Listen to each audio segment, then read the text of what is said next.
Recording studio Bihar Sharif.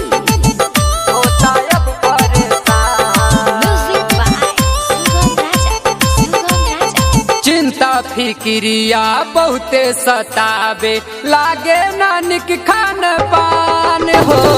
जागल ई अखिया बीत तरतिया सब करिए ही बधया, सब करिए ही बधया।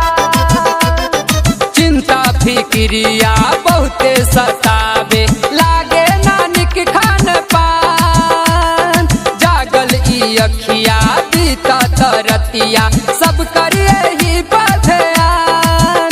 एक रोना जल्दी जो ना जिंदगिया होता अब परेशान। एक रोना जल्दी जो ना जिंदगिया होता अब परेशान।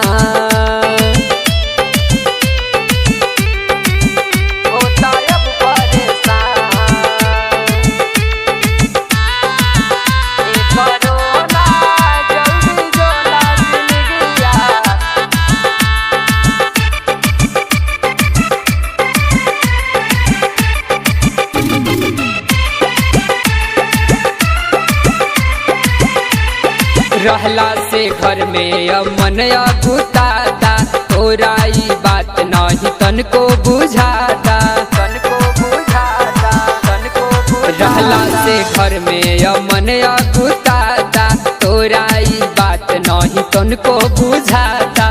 जन जन के इहे बयान हो, जन जन के इहे बयान। एक रोना जल्दी जो ना जिंदगिया होता अब परेशान। एक रोना जल्दी जो ना जिंदगिया होता अब परेशान, होता अब परेशान।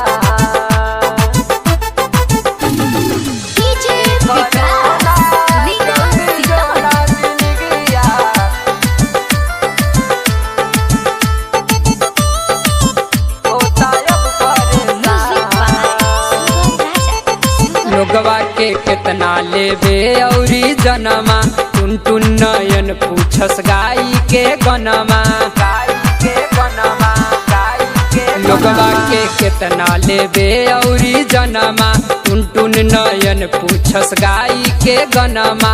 राइटर राकेश काहे मान हो, राइटर राकेश काहे मान।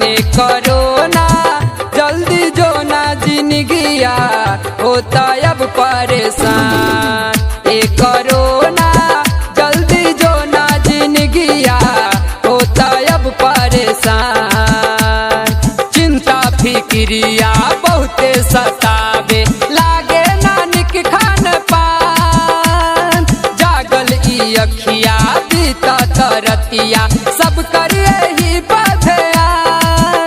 एक रोना जल्दी जो ना जिंदगिया होता अब परेशान।